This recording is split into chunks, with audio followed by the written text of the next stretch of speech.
What's up, y'all? It's Drewski, and I've teamed up with Mountain Dew to produce a hilarious new basketball podcast called The Dew Zone with Drewski. Learn the backstories of your favorite ballers and celebrities like Jamal Murray. Did you have like a favorite team? Was it the Raptors at the time or no?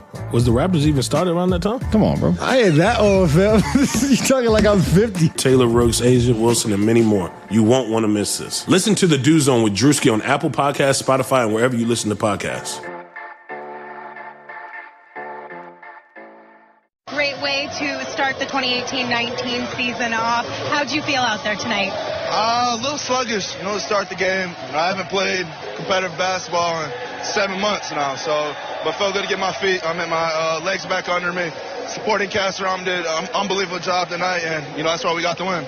For us, the fourth quarter looked like a completely different story than what you just explained. You really took over there. Midway through, it was just a 4-point game. But what was your mentality like there down the stretch? To win the game.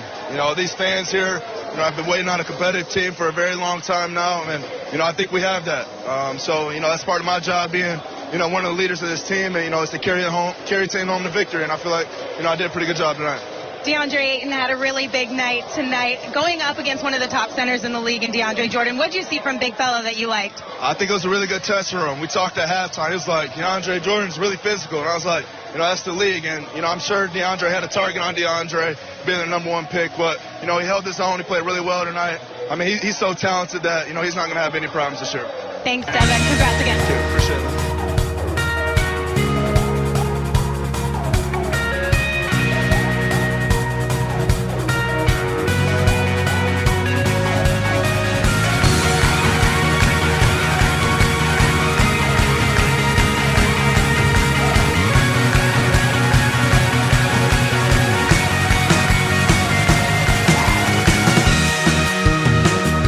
James Naismith once said, "What's a mob to a king, and what's a king to a Devin Booker?" First game is over, and it was phenomenal. Sam Cooper, how are you doing? I'm feeling great, Mike, and I'll put it like this. The last 3 opening nights for the Phoenix Suns, this team lost by 48 points, 19 points, and 16 points respectively. How good does it feel to be on the other end of things for once? That was an absolute best-case scenario tonight against the Mavericks. It was really fun, and it was great that it was on national TV. Now, I'm actually thinking now ESPN and TNT has to be kind of kicking themselves after watching Devin Booker really having a coming-out performance with actual teammates around him, thinking, why didn't we put this team on more national TV games? Because what Devin Booker just did in the fourth quarter, we have been watching for a while. It's just, it didn't always translate into wins. When you surround him with teammates that can actually complement his skill set, it turns into wins. This was an incredibly fun game to watch, and Devin Booker he's a star. He's a star, right? He's an absolute star, and they can always amend it a little bit later, Mike, and add some more games. You remember when Goran Dragic went ballistic back in the 2013-14 season. I remember we picked up a couple of extra national TV games back then, so you never know, it could happen. But yeah, we're going to start talking pretty soon, I feel like, about how Devin Booker should be once again in the All-Star conversation, and it's going to be so tough for him because of the Western Conference, because you've got the Westbrooks and the Currys and the Hardens and the Clays and the Damian Lillards. But if he keeps playing like tonight, he's going to make an incredibly compelling case because he was a superstar in the fourth quarter. Absolutely. Absolutely. I don't think there was any doubt in that. And to actually drive that point home, Twitter tracks worldwide trends. So it takes a look at what everyone's tweeting worldwide. And currently, right now, as we speak, which is about half an hour after the Phoenix Suns games just ended, the Phoenix Suns are trending worldwide, which maybe the last time that happened, I don't know this for sure, but I'm guessing the last time that happened was when Devin Booker scored 70 points in a game. And this is just the Suns winning opening night against the Dallas Mavericks, who may or may not be very good. And to that point, the fact that they're trending worldwide now is because of Devin Booker. It has to be because of Devin Booker. Well, yeah, I mean, look, all sorts of guys had a great game tonight. We're going to talk about it. Trevor Ariza, what a debut. 21 points, 8 rebounds, 7 assists, 5 made threes. DeAndre Ayton had a great debut for his NBA career. But you're exactly right. It's all about Devin Booker. It's the Devin Booker show right now, and he just has the ability. I mean, in the fourth quarter, he just turned it on. and just tucked the Mavs into bed and said goodnight to them. I mean, I think he scored 19 points in the fourth quarter. So he's a superstar. I think that's clear to basically every Phoenix Suns fan now. How soon will the rest of the NBA and the rest of the NBA fan bases catch on? That remains to be seen. Now, to that point, Devin Booker has to be the biggest star the Phoenix Suns have had since Steve Nash. Now, that seems to be an obvious point that's made, but Steve Nash was consistently the Phoenix Suns, I should say, when Steve Nash was on the team, was consistently the second favorite team of pretty much every NBA fan in the entire NBA. And that people loved watching the Suns. They were so fun to watch. They had lots of charisma. They were up and down the floor. They had tons of offense. Obviously, if you're going to watch a second team, if you're going to choose a team other than your hometown team, it's going to be a team that has a ton of offense. So it makes sense that they wanted to watch the Phoenix Suns at that time. But with Devin Booker on the team, I don't think that Phoenix Suns fans are really prepared for how big of a star he can be. In this game, we saw Devin Booker actually take over the game in a game where they probably played a commercial for Devin Booker, a Nike commercial, maybe 7 or 8 times throughout the course of the night on national TV, on ESPN. Nike is really marketing Devin Booker right now. And as far as Suns fans are concerned, this is going to be a little different. It's been a long time since we've had a star. We've had some good players on our team. We've had Goran Dragic. Of course, we had Steve Nash late in his career. But since that 2010 season, 2009-2010 season, this is the biggest star we've had. And it's going to be interesting to navigate this season if he continues to play like this, which there's no guarantee. He's destroyed the Mavs before, and this was an insane game statistically. So obviously we can't expect Devin Booker to keep this kind of production up throughout the season. But I don't think it's insane to think that he can have that type of James Harden season where he's really coming out, scoring consistently, scoring efficiently, and also making passes. He's surrounded by shooters now. He's got a center who can actually dive into the paint and get the roll pass. And it's just going to be a different type of season for Devin Booker. But there's a lot more to talk about. I mean, we can also talk about, first of all, Trevor Ariza was absolutely amazing tonight. How did you feel about Trevor Ariza and some of the role players on the team?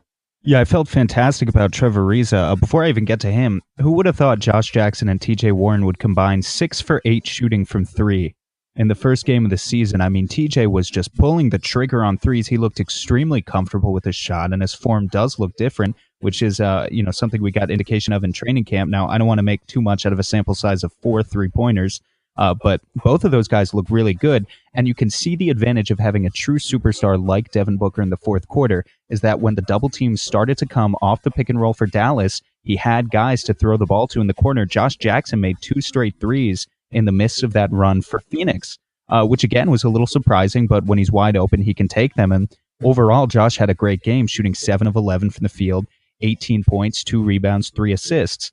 So, first of all, I want to give a shout out to those guys. When you talk about Ariza, we got to talk about playmaking. Already in Igor's offense, you can see so much potential for playmaking, not even at the point guard position, which is obviously the weakest position for Phoenix right now. And you can see it with 7 assists for Ariza, 6 assists and 0 turnovers for DeAndre Ayton, 7 assists for Isaiah Cannon, and then another 7 assists for Devin Booker. The wings, all of them, whether it be TJ Warren, Josh Jackson, Trevor Ariza, are going to get a lot of opportunities to be in the playmaker role, sort of swing the ball from side to side early on in the shot clock. And we saw Trevor Ariza do a great job of that tonight. Did you have any idea that Trevor Ariza was capable of running a pick and roll? I don't remember him doing this at all in Houston. And mind you, he had 2 of the greatest pick and roll players in the NBA in Houston with James Harden and Chris Paul. But I had no idea this was something that was part of his game. I don't know that he's ever done that throughout his career, and maybe I'm just missing it. I feel like I've watched a lot of Trevor Ariza in my life. But he handles a couple of things on the way he's played so far. One, off the rebound, they're 100% totally willing to give him the ball on the fast break, to run the ball down the court in a way that they would normally, of course, rely on a point guard. Without a point guard, you have to rely on the players that you have on the roster. So they're relying on Trevor Ariza, similar to, of course, the obvious comparison is Draymond Green. Draymond Green is a large forward who handles the ball on the fast break. Obviously, I'm not saying he's anywhere close to Draymond Green. Draymond Green's an amazing player. He might be a better shooter than him, but he's capable of handling the ball on that fast break. And once he gets down there, he can dish it off to a guard to initiate the offense. But in this game, a lot of what Trevor Ariza did was immediately roll into the pick and roll in the offense, which is not something that I expected at all. Did you notice this in the preseason, or was this a surprise to you the same way it was to me? No, it was a surprise to me as well, and I think especially if you consider that Houston offense, we talk about spacing, but just because these two teams both have a decent amount of spacing, the Houston offense really operated in a much different way than it looks like Igor Kokoshkov's offense is going to operate. Houston had Chris Paul and James Harden. So all of the role players, whether it be Bob Mute, Ariza, Tucker, could really all play a simplified role where they were kind of just standing in the corner, not really being playmakers whatsoever. Phoenix, while we do have more spacing this year with guys like Ariza and you could say Mikal Bridges, although he didn't play tonight, with those guys on the roster, we don't have quite the level of spacing that Houston does where you can just run an isolation-heavy offense for Devin Booker and expect guys to sag off and really just put Trevor Ariza in the corner. It makes more sense to put him in this kind of playmaking role that Igor is doing so far where he can really initiate the pick and roll. And again, it worked tonight, 7 assists, no turnovers, and a plus 25. It's something to think about moving forward. Is Trevor Ariza going to be a playmaker? I can't believe I'm even having this conversation. Now, we've been talking about Trevor Ariza since before free agency even happened. We were one of the few media outlets, if you can call us that, to even talk about Trevor Ariza as a possibility of being on the Suns before he was even on the Suns. But I don't think we even anticipated any sort of playmaking ability from him. Now, of course, it has to come from everywhere. Because we have no point guard, that's just what matters. But let's get back to the real headline. Of course, it's Devin Booker. And we've been talking about for a long time, along with every Suns fan and every Suns media outlet, this team is going to look a lot different with Devin Booker on the floor. But boy, was that correct watching this game. There was that play I love to talk about, the pick and both, if you will. They ran it for Devin Booker in the second quarter, and it looks completely different when they're running it with Devin Booker. Devin Booker was off ball on that play, which I really enjoyed. I forget which point guard it was. I don't know if you remember which one it was.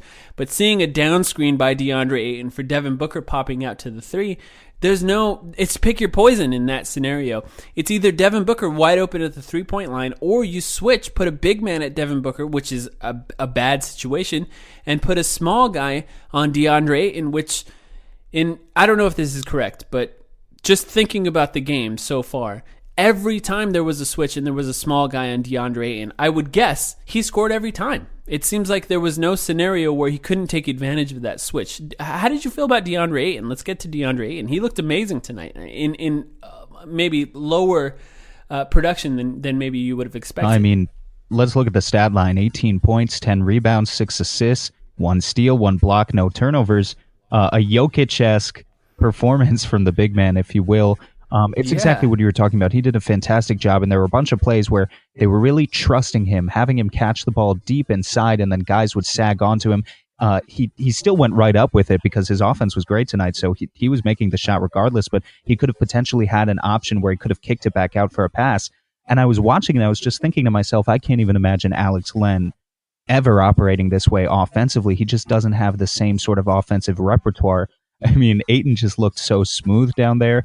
And it really does become a sort of pick your poison, as you were just saying, when you have Booker and Ayton on the floor at the same time. Absolutely. And also, does Devin Booker hate Wesley Matthews? What did Wesley Matthews say to Devin Booker to make him hate him this much? Because he absolutely destroyed him. There was the one step back three on the left wing where Wesley Matthews was all over Devin Booker, and we've seen this before with Devin Booker, so it's no surprise. But it's honestly reminiscent of that Philly game last year, right? I mean, I know he scored 46 in that game. He didn't get to 46 tonight, but just the way he dogged them in the fourth quarter, 3 after 3, and you were just thinking to yourself, this one can't go in too, right? I mean, it was just heat check after heat check, but he kept reining him in. And, I'm glad you brought up that Philly game, because something I was thinking about with Devin Booker is some of his actually the 2 most incredible games that Devin Booker has had were, of course, the 70-point game and then that Philadelphia game. I don't think there's any denying that, right? No. Thing is about both of those games, they were away. they were not home games. And I've been sort of waiting for that moment where Devin Booker has had his just incredible home game. He did have the shot against the Bucks last year, the turnaround shot, but they lost that game. So in a lot of ways, that's not really the type of moment you want to remember Devin Booker for. But after last season, losing by 48 points in the opening game, coming into this game, and not only coming off of surgery less than 6 weeks ago, and we had no idea if he was going to play. And not only did he play, but to absolutely take over in the fourth quarter. This is something that Suns fans have been begging for. And in that interview that we played at the beginning of this episode, Devin Booker said these fans have been waiting for a competitive team for a long time. And not only to get to see a team that could potentially be competitive. Now, we know this is an overreaction. This is game one. Who knows what's going to happen after this? But the fact that not only did we win in this game after the disastrous start from last season, but the fact that it was Devin Booker taking over in the fourth quarter, that means something to Suns fans. And it's really nice to see him do that here at home rather than away like has happened multiple times in the last few years. Yeah, absolutely agree on my end. Now, there's a couple things I want to talk about too. So first, lineups. Mikal Bridges he played a little bit. I mean, come on. No. I know, exactly. He didn't play. He played, but he didn't play. That's a good way of putting it. So he played officially on the box score. It looks like it's actually listing him at no minutes. So maybe 30 seconds. I don't know exactly what it was, but it doesn't look like it actually ended up getting over a minute. So no Mikal Bridges, no Rashawn Holmes in this game. So and who else didn't play? Oh, no De'Anthony Melton. So De'Anthony Melton's and no Dragan Bender. That's another good point. So a couple things on that. Do you think that this is what we're going to go with? This is mainly like an 8-man rotation that you can really look at it. I mean, there were other players that played. There were more than 8 players that played, but it seemed like officially about an 8-man rotation. Do you think that this is the type of rotation that Igor Kokoshkov is going to go with going forward? Or do you think that this was specific to playing the Mavs? Do you think it was like just taking advantage of the type of matchups that we had against the Mavericks? Well, two things. I think it's more of a 9-man rotation. Elliot Kobo only got 8 minutes tonight, and Isaiah Cannon got 34. But I think as we progress further along in the season, you're going to see Kobo's minutes go up. You're going to see Cannon's minutes go down. And then you've got Jackson, Warren, and Chandler also coming off the bench. So that really sort of forms a more solidified 9-man rotation. But the other thing I was going to say is about Mikal Bridges. It's sort of tough to have this conversation after such a positive win because it almost puts a little bit of a damper on things, but it's going to keep coming up. Eventually, you have to make a decision regarding Mikal Bridges. You can't take the 10th overall pick and shelve him on the bench, giving him, does not play coach's decision. Excuse me. You can't do that the entire year. So either an injury is going to happen eventually that frees up minutes for him, or you have to start playing him at least in short spurts and get him comfortable, or you have to make a trade, and whether that be Josh Jackson or TJ Warren or Trevor Ariza or someone else, I don't know. But you can't take a late lottery pick and just have them, not really suit up their entire rookie year. It's going to be a conversation that keeps coming up if we don't see Mikal Bridges suit up for the Suns, because we know he has the skill set where he has the potential to help this team, not only potentially short term because he is one of the more ready players coming out of college, but long term as well. Yeah, absolutely. I think it doesn't surprise me, and I don't think it's a big deal going forward. First of all, you kind of luck out with Josh Jackson and TJ Warren making the threes like they are. And maybe if they weren't, maybe we'd see a little bit different of a lineup. Who knows? Maybe he was just sort of playing it by ear. And it's really a fun part about the season, and I'm happy we don't have to deal with this as often as we have in the past as far as learning a new coach's tendencies. But we get to learn what Igor Kokoshkov's tendencies are going forward. One, I thought he was fantastic tonight. First of all, I know you tweeted a stat about assists. Do you happen to have that stat in front of you by any chance? Yeah, so I tweeted out. So if you're listening, maybe you've already seen this, but the Suns had 35 assists tonight. They haven't had 35 assists in a game since April of 2011. It was an overtime win against Minnesota back when obviously the team had Steve Nash. So it's been 7 years since the Suns have had this many assists in a game. And two things are impressive about that. First of all, they got 35 assists and only 11 turnovers, which is a fantastic assist-to-turnover ratio. It's an assist-to-turnover ratio of over 3, which is basically unheard of for teams. And second, That's 35 assists with Isaiah Cannon as your starting point guard, which is even more impressive if you ask me, because we know Isaiah Cannon, I thought, tried his hardest tonight. 8 points, 6 rebounds, 7 assists, only 1 turnover, made a couple of threes. But that point guard position is still a problem, and we very much recognize that it's a problem. So for the Suns to go out and get 7 assists out of Trevor Ariza and 7 assists out of Devin Booker, and even 6 assists out of DeAndre Ayton, I thought that was really impressive. And, to that point, too, the Suns shot 54.3% from the field tonight, and they shot 55.9% from three. So this is obviously not a sustainable percentage from the three-point line.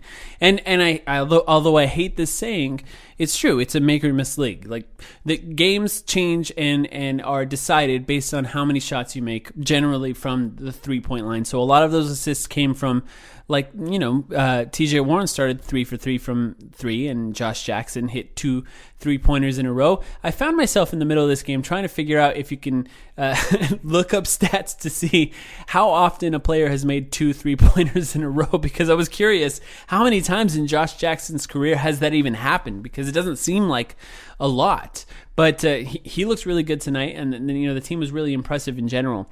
Not a lot of turnovers, a lot of assists, and a lot of team play. The assists and the turnovers, that's just coach's stat in a weird way. Obviously, it's based on how the players play, but when you have a new coach, you kind of look at those types of things to see how a coach coaches, and so far, so good.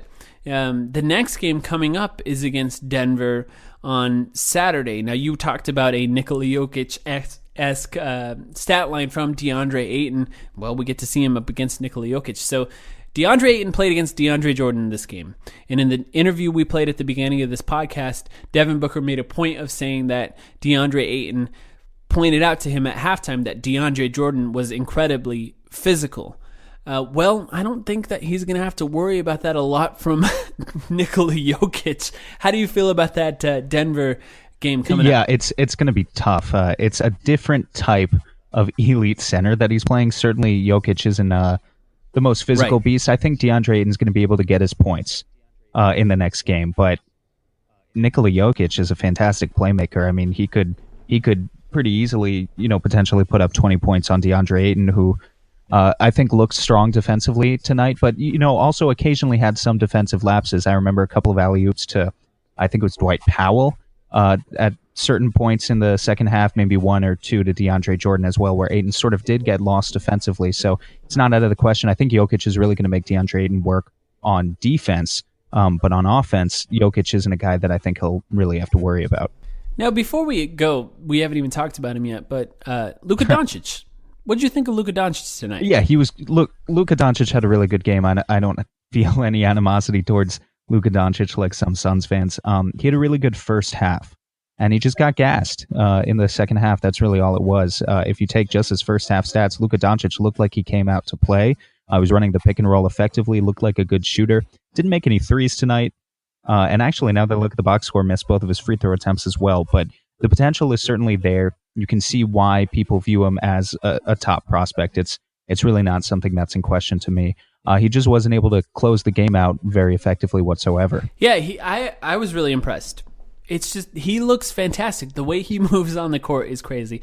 And his vision as a playmaker, it's going to be really fun to watch. That a lot of what you can do in the NBA, you can teach a lot. You can teach footwork, you can teach positioning, you can teach players how to sort of move on the court, but vision and playmaking is really difficult to teach. And Doncic has that. He absolutely has that. Now, whether or not Wesley Matthews can make those shots, that's a different story. I don't know. Wesley Matthews looks pretty bad to me, and it seemed like, based on the reaction I was seeing from Mavericks fans on Twitter and Reddit, they're not very happy with Wesley Matthews. I mean, admittedly, Devin Booker was destroying him, and he was missing a lot of open shots, so I understand the frustration, but you don't have to play Devin Booker every night, and there's a few great other shooting guards in the NBA, but not a lot like Devin Booker, so I don't know that they have a lot to worry about. Okay, Sam, to wrap up, we're probably saying Devin Booker's a star. DeAndre Ayton had a solid debut, and it looks like a star. And then the other thing is, I know, overreaction, but the Suns, could they be better than we expected? Is that possible? I don't want to get too wrapped up in saying things on night 1 of the season, but they surpassed my expectations for game 1. everything clicked tonight. Are you saying that we can't expect 21 points, 7 assists, and 8 rebounds out of Trevor Ariza every night? I'm not. Is that what you're saying? saying? To shoot 56% from 3 for the rest of the season. Look, it was a best case scenario game for the Suns on night 1. Suns fans should be happy right now. Really, everyone played to the fullest of their potential. Here's the funny thing too: we didn't even talk about it. Ryan Anderson in 24 minutes shot 1 for 4 from the field, only had 2 points. And I still felt significantly more confident with him out there than I would have been if Dragan Bender had stepped on the court at all tonight, which I think is pretty funny. So, yeah, overall it was a great game. Actually, that's a really good point. We should say that. So, Dragan Bender's out of the lineup entirely, too. That's kind of crazy. And also, the Suns picked up the option on Josh Jackson. They had the option to pick up Dragan Bender's option at the same time. Generally, from what I've seen, I think it was Keith Pompey tweeted, generally teams will pick up the option on players that they can pick up the option for at the same time. So they won't hesitate on one if they're picking up one. They tend to do every player that's available to an option. They didn't. So it seems like not only did Dragan Bender not make it on the court tonight, it's possible he's not going to make it on the team in the future. No chance. And after tonight, there's no chance. He could make it. He could make it on the team in the future. It's just the Suns are not going to voluntarily pay him $5.9 million per year. They're going to let him test the open market, see what he's worth, which may not be more than a few million. So, maybe they're open to keeping him for a 4th year, but it's not going to be for $6 million a year, not at the rate of production that he's giving right now. So from what I've seen, though, that makes TJ Warren the backup power forward. So it seemed like the first person to come onto the court off the bench was TJ Warren. And there was a significant period of time where I believe it was Elliot Kobo. It could have been Isaiah Canaan. Also, Isaiah Canaan, right? It's not Isaiah Canaan anymore, according to the announcers tonight. We have to make sure to pronounce his name correctly from now on. But there was a significant period of time where there was point guard. Unnamed point guard, Devin Booker, Josh Jackson, TJ Warren, DeAndre Ayton on the floor all at once. So it was a forward combination of Josh Jackson and TJ Warren. So I guess TJ Warren's the backup power forward from now on, and interchangeable. At a certain point, I felt like just put him in at shooting guard now that he's making threes. That's true. It's just the reality of his existence now. I don't know how TJ feels about it, but again, too many wings on this roster to really be able to give all of these guys the small forward minutes that they deserve if they're all considered natural small forwards. TJ is going to play a lot of power forward this year, and that's just going to be the way it is. Well, I'm looking forward to seeing it. And I'm looking forward to seeing all the development on this team going forward. And I'm happy that the overall rotations can be kind of short. In fact, watching this game, it's hard to even picture Jamal Crawford and where he sort of fits in. I think Troy Daniels played maybe a minute or two at the most. And if you're thinking about replacing Troy Daniels with Jamal Crawford, there's not a lot of time left on the court for him. I did see him doing a lot of coaching on the sidelines. It's going to be interesting looking forward. We're really excited to see that Denver game. We'll record an episode early next week, probably have one online on Monday, and we'll see where we go from there. Anything else you got to say, Sam? Nope. This Denver game's going to be a challenge, is all I would say. The Suns have lost 6 of their last 7 games against Denver over the past 2 seasons, and Denver statistically has the best home court advantage in the NBA. That's been proven throughout the years because of the high altitude. So let's see how the Suns come prepared for that challenge. We're undefeated. We're undefeated, Sam. Yeah, let's see if it lasts. Enjoy it while it lasts. Man, laugh now, but one day I'll play in the NBA. Be drafted first. Oh, 13. But then I'll go on to drop 70 for the Suns. This boy crazy. Crazy. I'll take them to their first title, making this a world sensation. The first black president's gonna want it. Black president now. Heck, you'll want it. Devin, you'll need to hit at least 80 for me to want that haircut. Keep Crazy. I'll take them to their first title. Hey, Tim Tompkins here from the Sun Solar Panel Podcast. So you just got done listening to the Timeline Podcast. Mike and Sam do a great job. I listen to every single episode. And if you're like me, you want even more Suns content. So since you've wrapped up this episode of the Timeline, head on over and subscribe to the Sun Solar Panel Podcast. Chances are we have a new episode that you will enjoy. The Sun Solar Panel Podcast, available on iTunes, Google Play, and basically anywhere you listen to podcasts. Sugar Ray Leonard, Roberto Duran, Marvelous Marvin Hagler, and Thomas Hearns. legends, whose four-way rivalry defined one of the greatest eras in boxing history. Relive their decade of dominance in the new Showtime sports documentary, The Kings, a 4-part series premiering Sunday, June 6th, only on Showtime.